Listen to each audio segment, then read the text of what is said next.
Heads up, the following podcast contains adult language and deals with adult subjects. Keep this in mind as you listen. You won't want to miss it today. We are following up with our very own James to hear more about where he's at now and talk about where our actual podcast is headed. We will also get to hear from some of you, which is our favorite part. On with the show.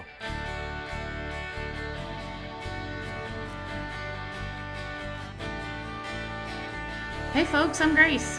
And I'm James. Welcome to Fundamental Shift, the podcast where we explore the major shakeups in our lives, their fault lines, and aftershocks. Thanks for joining us. Let's get our shift together.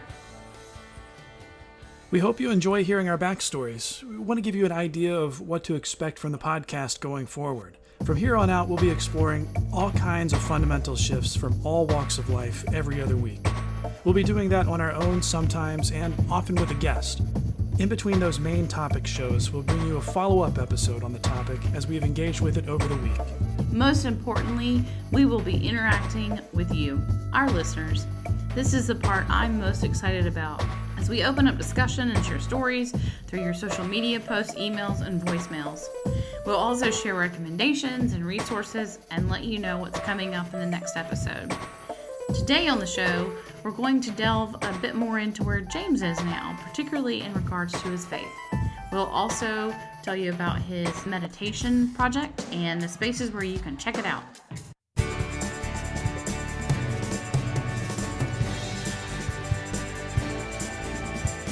So James, we are starting this podcast in the middle of a pandemic. We began developing it at the beginning of the year, and just as we hit our stride recording, COVID-19 hit its stride, spreading like wildfire. We've been self-quarantining for the better part of the year, and I will just tell you folks, James and I are a little bit on the more avid side of quarantining, I'll say, and it's pushing the limits even for an introvert like me. So a listener from Troy, Jane, emailed us and asked about how we're dealing with the coronavirus in particular. So tell us about how you and your family are faring. It has been really, really hard for us. COVID-19, as I imagine it has been for most folks alive today, it's been the single biggest disruption we've ever seen or experienced. I thought that 9/11 had changed everything, and it did. And we could do a whole episode on that. But COVID is entirely different, and it hits much closer to home for so many of us. It's interesting, actually, when I listened back to our first episode and I was talking about the shift from public school to homeschooling when I was a kid and how the entire rhythm of our family life had changed. And it was like I was listening to my current story post-COVID. Like the family I grew up in, we've made the transition from having our daughter at school 5 days a week in a traditional public school learning environment to having us all at home all the time.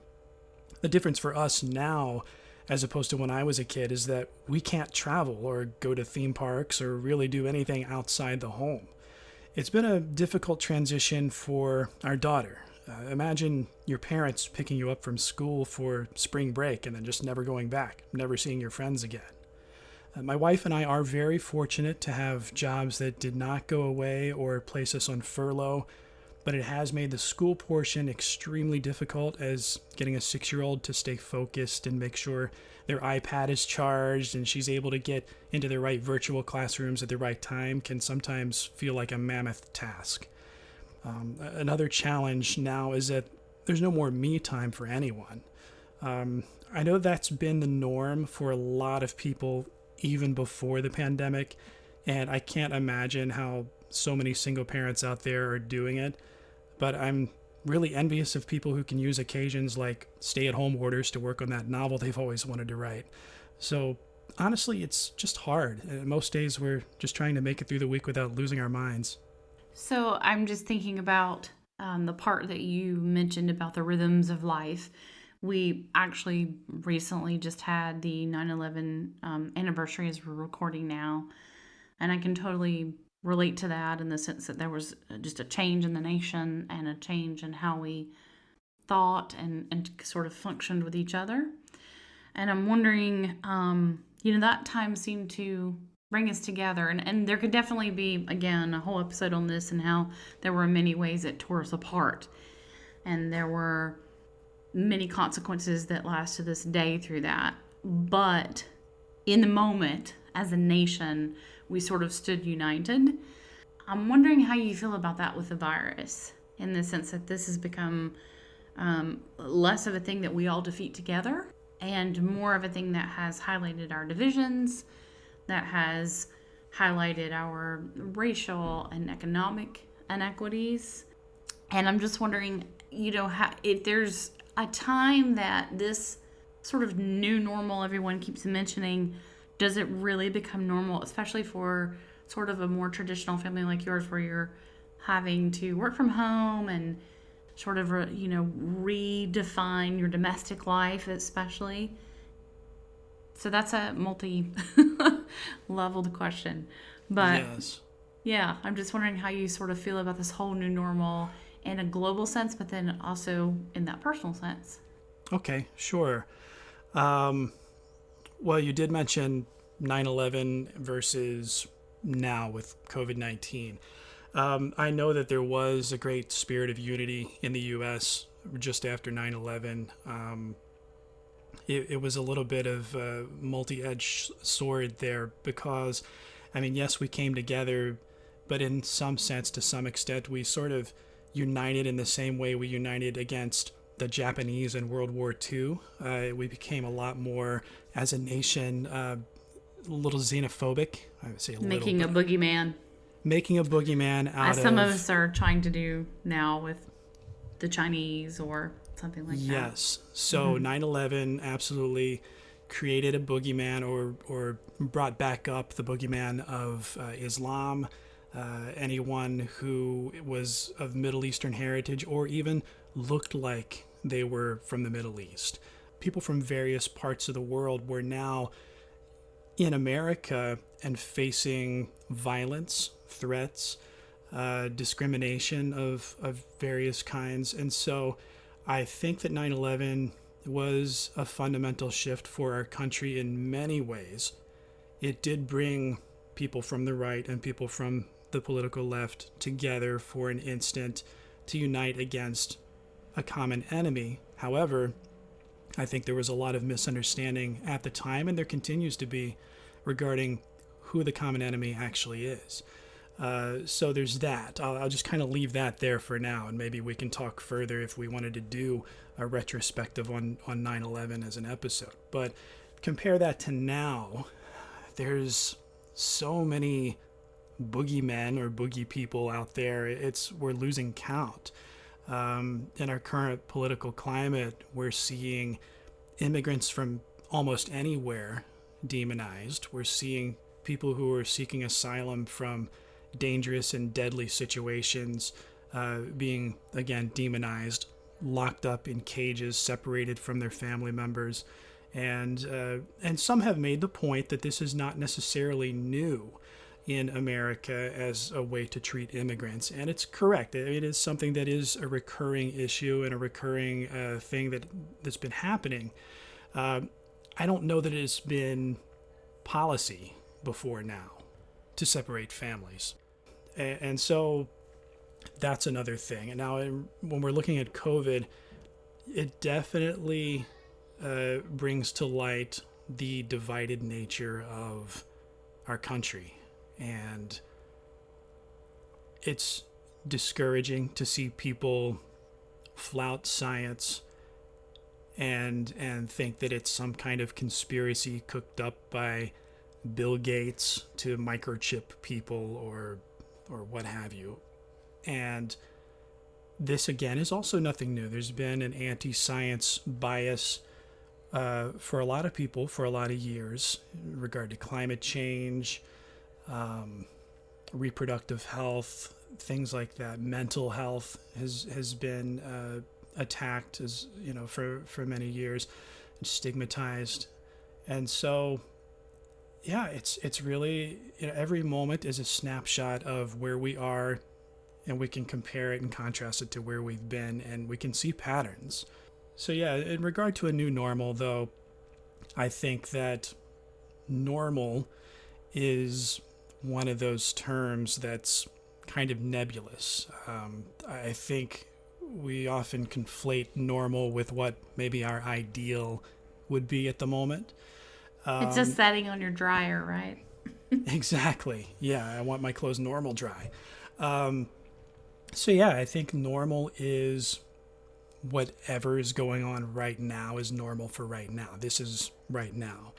And when you look at the spectrum of humanity, and we're coming from all different backgrounds and practices and faith and non-faith, and we're all influenced by any number of factors that play into the way our consciousness works and how we are as a person. It could be anything from our genetics to our brain chemistry, body chemistry, the way we were raised, and those things in no small part determine what kind of person we are now, who we are today. And so when people talk about normal versus not normal, and when I think of it in terms of humanity, there's really a lot of ways to be human out there. And some of them are fine, healthy. They're all about human flourishing and being a good force for good in the world. But some people have been influenced, and they eventually have become destructive forces that put other people down, that are violent toward their fellow humans, and that's a challenge, because A person's these people, normal is just what they're used to. exactly. Yeah. And so normal for you is not normal for me, and it's like parallel universes. There's billions of parallel universes out there right now, each one corresponding to one person's lived experience. And so normal to that person is normal in their own universe. So sort of to wrap this up a little bit, I'm just wondering if you think that these are sentiments that have sort of been there underlying the whole time and now they're more obvious, or if you think that coronavirus in particular has exacerbated our current polarization. I think it's definitely a stressor, for sure. The sentiments that have come to light as a result of COVID-19 is basically a continuation of things that we've seen, particularly in the United States, where we are from, so I'm most familiar with the States. But there is this ongoing debate politically regarding personal individual liberty versus the greater good, I'll call it. Mm-hmm. And I think that there are a number of people out there who probably love their country and love America and even love other people, but at the same time, they're prioritizing their personal individual liberty and freedom at the expense and to the detriment of people who are at risk of catching COVID-19. And I think we both know and love some of those folks. Certainly. Yeah. And so these people are going around not wearing masks, not social distancing. Some of them I've seen are going down the wrong way in grocery stores and bragging about it on social media, and they think it's funny and they're proud of it. And I find that very concerning and disheartening, and the idea that we're not going to be able to do the things we used to do for the foreseeable future because, at least in part, because of people who fail to affirm science and respect boundaries and just want to live their lives the way they want to, regardless of how it affects other people. It's discouraging. I'm constantly just having that thought, that feeling of like, and this is sort of tongue in cheek, but like, this is why we can't have nice things. Yeah. Just you go to the grocery store and, get shoulder checked. I mean, at least that's happened to me and things like that. And I even got spat on one time, so that was fun. And you just kind of think, like, that's all I can think is like, oh, this is why people like me can't do anything. Because people like you won't just chill for a minute, And I know it's more than a minute, and I know it's difficult. I don't want to undermine it. I admit to all our audience now that a bit of my coping is definitely humor. and I'm definitely one to make a joke of something to cope with it, but I do not make a joke of actual practice and dealing with things. And so I admit I'm probably a little more hardcore, especially than the people in my area, but I live in a hot spot, as do you. And I think that that's something for us that kind of brings us to our forefront constantly, even as we're recording our podcast.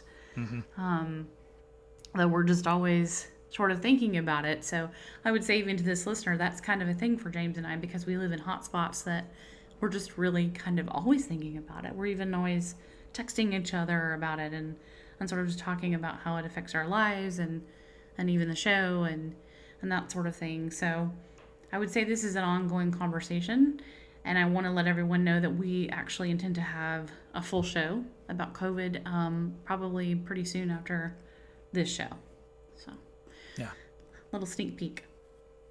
So James, one thing I know I'd like to hear about, and our listener from Portland, Malia, emailed us, and she asked how your Buddhism practice is going.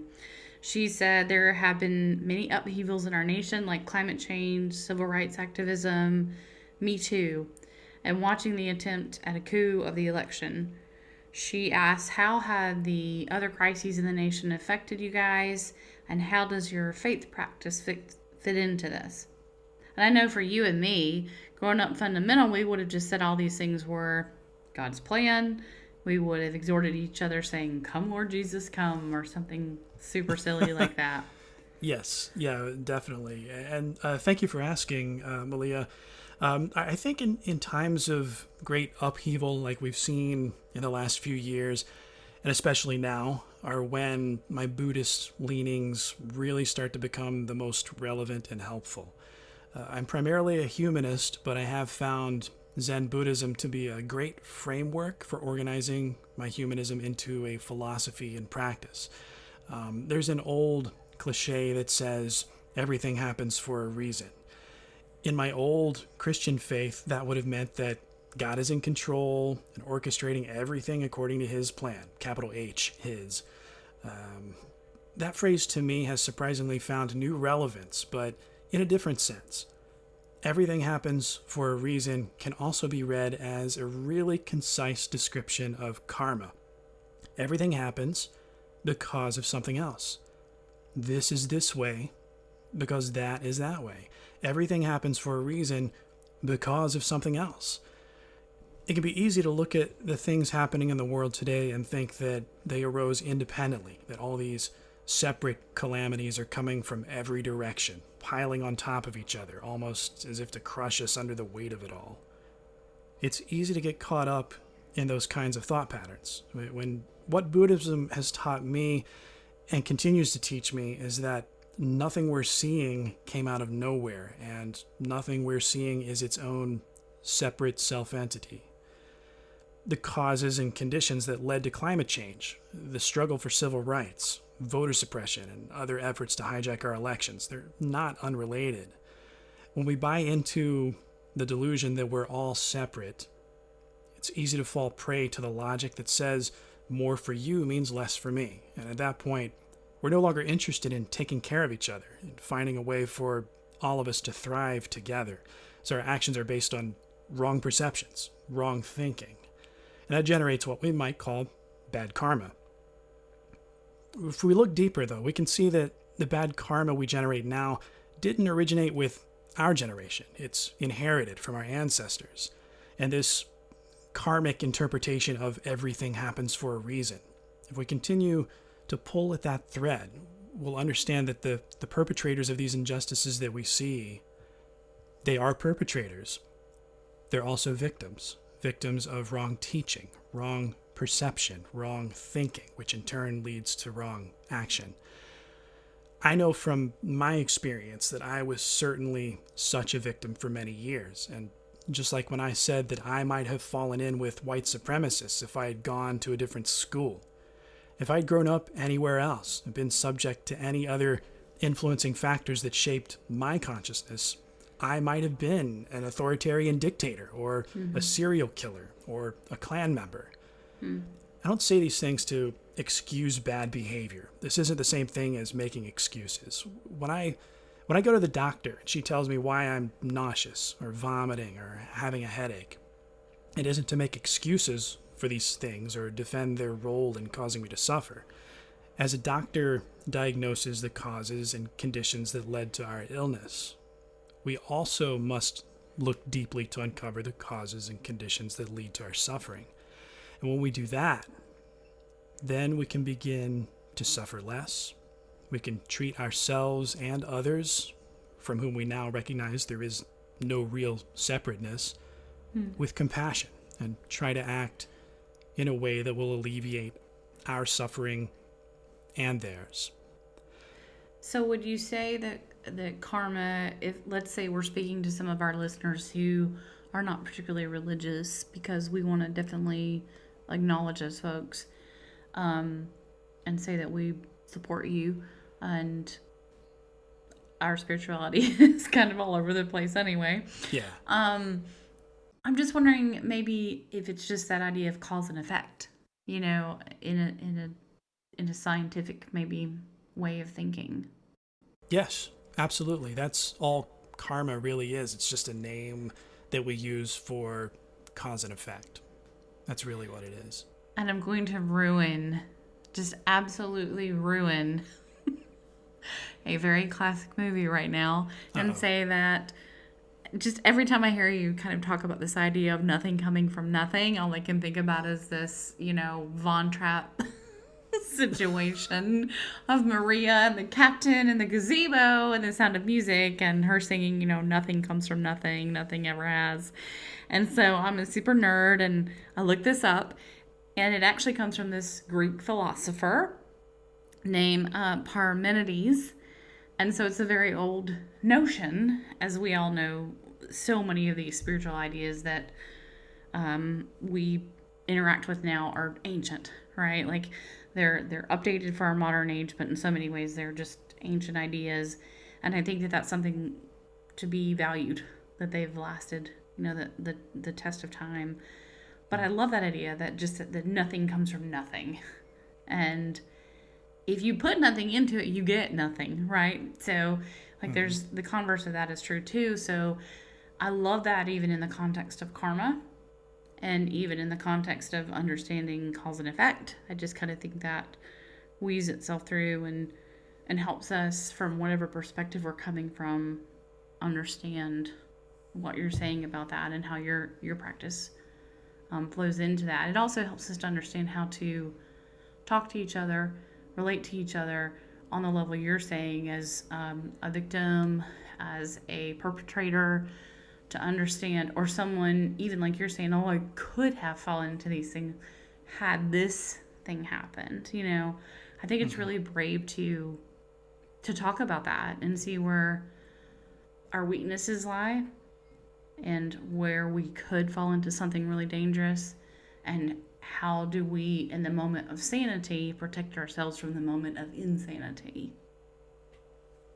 Yeah, definitely. And I think the more honest we are with ourselves, and the more we realize that that any one of us could have turned out a different way. If I'd been born in a different country, in a different culture, I might have been this faith or that faith. And the fact that so little of what we do is something that we, and this is my personal philosophy speaking here, necessarily choose for ourselves, but our choices are driven and in no small way determined by these things that have influenced and shaped our consciousness throughout our lifetime.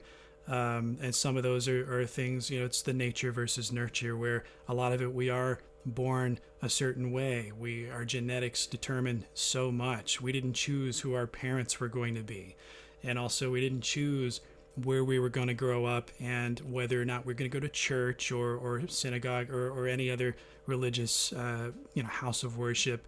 Or maybe we didn't choose to grow up atheist, So there's so many things that shape our consciousness and determine who we become that are outside of our realm of control, that I think the more we realize that and the more that we understand how much we're all interdependent and we influence each other's consciousness with everything that we do. Once we're conscious of that, then I think we start to realize that we have some agency in how we can shape what comes next.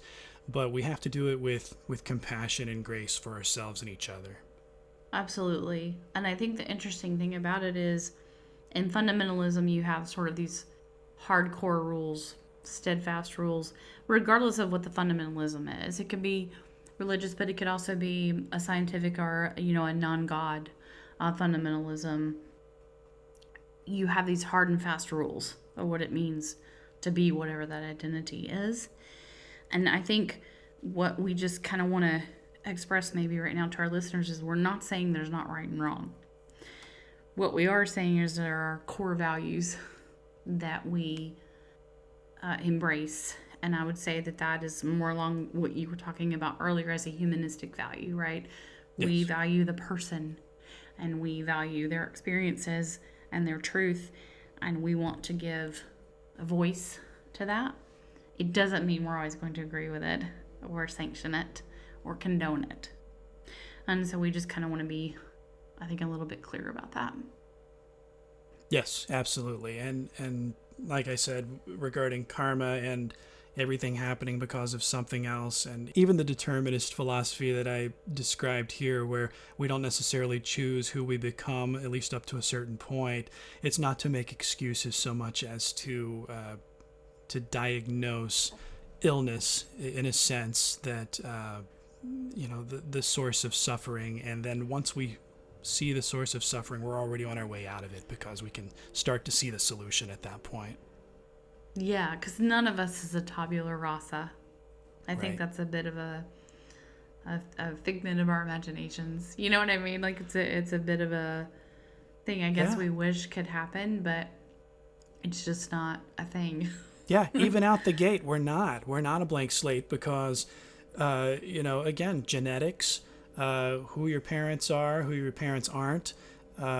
You don't have anything that's just blank right out the gate. And this great American ideal of all people being created equal, well, in a sense, there should be equality, there should be equanimity, there should be equity in the way that we take care of each other. But we all have different abilities, different talents, and different preferences and things that we are more geared toward based on things that we came right out, and that was the stamp on us when we came out, is that we're going to be good at some things, not great at some other things. And maybe we'll grow up and be attracted to men or women or both, or it could be any number of things that are determined so early on and we don't really have any choice in. I've always disliked that idea of nature versus nurture because the truth is it's nature and nurture. And I've disliked the idea of faith versus reason because the truth is it's faith and reason. And I think that's kind of what you're saying, is that there's a whole picture here. There's a holistic aspect to this. It's not an either or. Right. Yeah. I try to avoid dualistic thinking whenever I can. And so, yeah, it's not either or, it's both and. And even when you think of nature versus nurture, if you want to go completely on the nature end of, okay, this is what you're genetically predisposed toward, well, that's you get your genetics from, the mother and the father.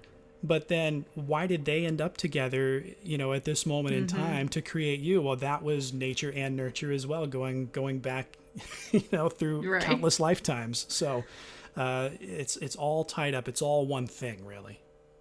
Well, guys, we could totally nerd out on this for another hour, so we're gonna put a pin in it at this great stopping point and say that we were absolutely delighted to have our very own James joining us today. I do want to go ahead and plug his meditation website and also his YouTube channel. And that web address is www.thequietedmind.com. To find his YouTube channel, simply search for The Quieted Mind. Now, James, I would love to know what resources you might want to recommend to our listeners. Is there a way that we can get involved that you would like to point us toward? Certainly. The writings of Thich Nhat Hanh have been instrumental in my shift toward Buddhism, and I can't recommend him enough. His gentle guidance and way of communicating profound truths in a simple way have had an enormous impact on my journey. If you're first starting out, Peace is Every Step is a perfect introduction to Thich Nhat Hanh. And then you can move on to Good Citizens, which deals more with what he calls engaged Buddhism, which he's practiced for decades, as we've seen through his efforts going back to the 1960s to promote peace during the Vietnam War, which led to Dr. Martin Luther King Jr. to nominate him for the Nobel Peace Prize.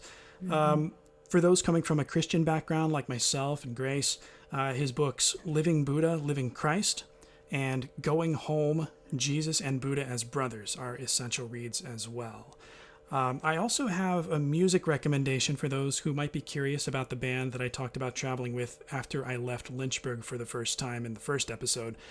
Check out arihest.com or search for Ari Hest on your favorite streaming platform to check out his stuff. He's an outstanding, prolific songwriter, all-around great guy, so check him out. He's been doing Name Your Price shows on Facebook Live during the COVID-19 pandemic, so if you like his stuff, show him some love and tell him I sent you. All right, guys, so you've got your homework should you choose to accept it. So if you like what you're hearing, would you please just take a second to subscribe to the pod and just rate and review us on the platform of your choice. Your feedback means a lot to us. In fact, it means the most to us. It lets others find us more easily, and it helps us know more about the content that you are looking for. Now that you've heard from us, we want to hear from you. Here's how you can reach us. So on YouTube and Facebook, just search Fundamental Shift. On Twitter and Instagram, you can find us at FunShiftPod and at fun.shift.pod, respectively. You can hit up our website at funshiftpod.com, or you can send us an email at funshiftpod@gmail.com. We'd also love to hear your voices on our voicemail at 704-665-7473. Tune in next week when we hear about Grace's backstory. Until then, folks, shift happens.